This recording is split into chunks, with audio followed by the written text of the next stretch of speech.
जोहार गाती को आपे मेले सानाम संदेश साउते इंगी शिवशंकर मुर्मू और मिद वीडियो वन ती सहर सेटेरन तबना आसो इन जे पासे आपे नपाय गे ना पे इन हो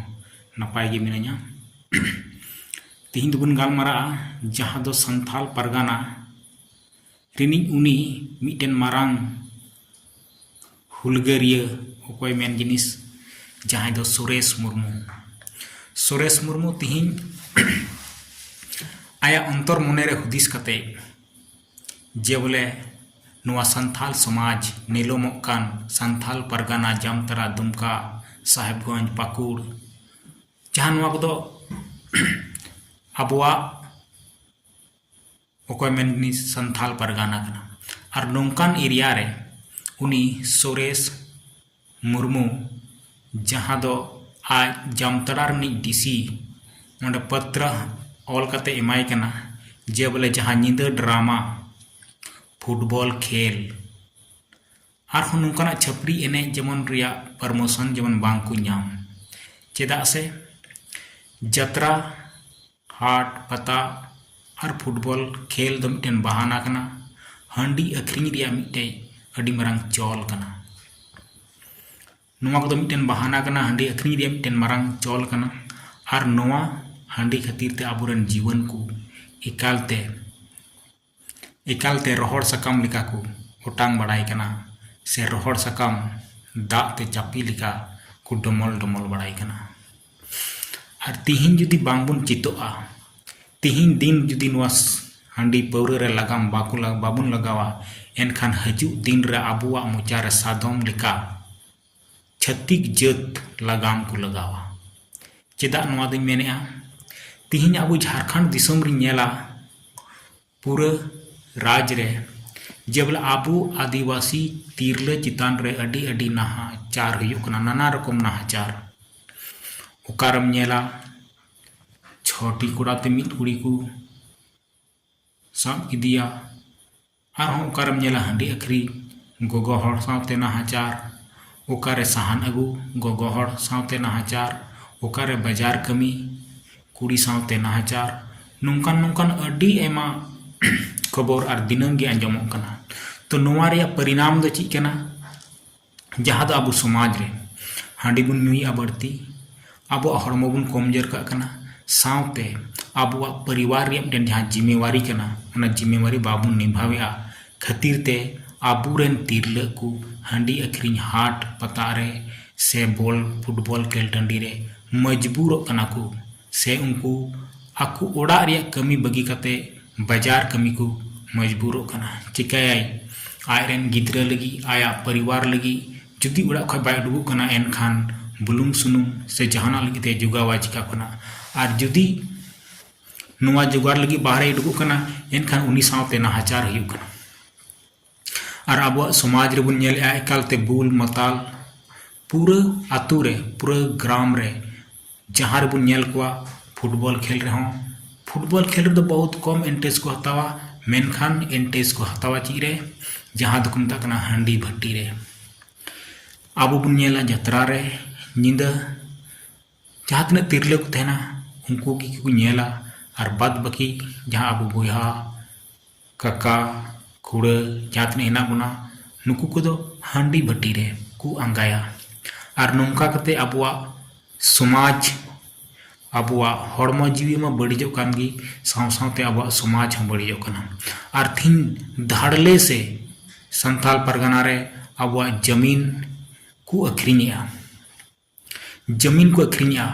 आबुरन जीवन को कुड़ी कूड़ा कुमा नितो आबुआ सनद संथाल समाज खन बाहरे कते उनको आकु जुदा लगी समाज को तैयारेआ जहां दोन मिता कना छपरी समाज जहां दोन मिता कना माताल समाज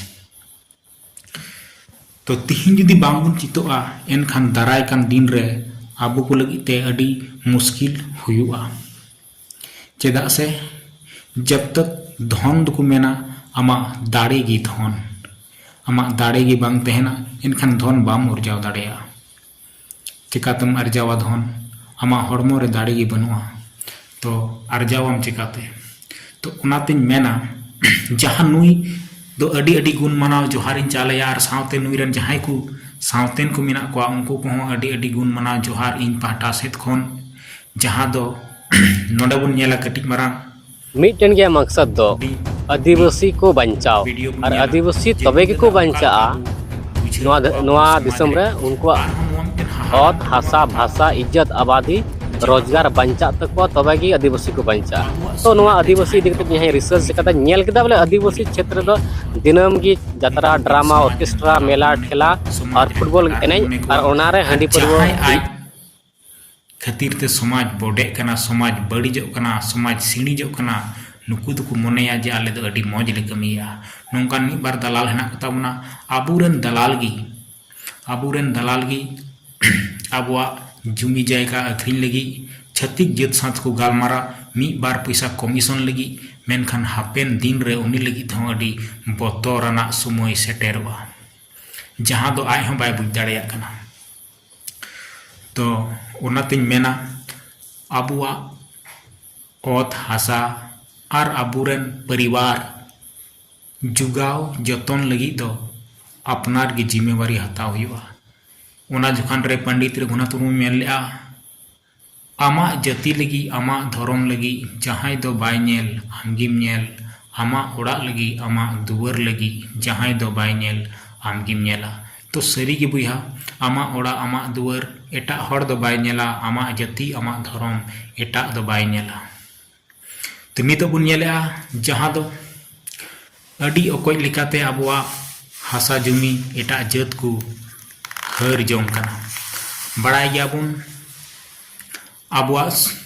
संथाल परगना रे CNT एक्ट SPT एक्ट लागू मिना जे नुआ रिया दो नुआ गी कना दाड़ी जे आबुआ जायगा हासा दो एटा जात दो बांग को हताव दाड़ेया मेनखान आबुआ हासा जायगा अडी आयमा छतिक जात को हमेट का आर को हतावे कना आर हताव तेगी मिना को नुआ लगी लगाम नुआ लगी नुआ विरोध रे लड़ाई लगी कोय हो मुचा खय मी शब्द बांग उडुको कना नीता दिन रे जदि बांग उडुको एनखान गपा दिन हो बांग उडुको आर मा एनखान जस्ती बांग मेन कते नुआ वीडियो कल को बुझेगा कमेंट के माध्यम ते लय तबुन पे जे सरी गी नुंकाना कमी रे नुई सुरेश मुर्मू दादा गड़वाय कना दरकार कना से बांग इंदिन मेना गड़वायाबुन आर नौका गी जीवन को बुन उडुगोमा जे आबुआ समाज बचाव लगी आबुआ औत हासा बचाव लगी आबुआ लाय लाकचार आबुआ धर्म संस्कृति बचाव लगी उडुगो हुयु तबुना आर लड़ाई हुयु तबुना आर बांखान दो मिद दिन हिलो गुजु लगी बन सपराव को तो मा एनखान जस्ती बमेन कते वीडियो लटू कना जोहार आर लाइक शेयर आर कमेंट तबुन पे आर सब्सक्राइब तबुन पे चैनल मा एनखान जोहार।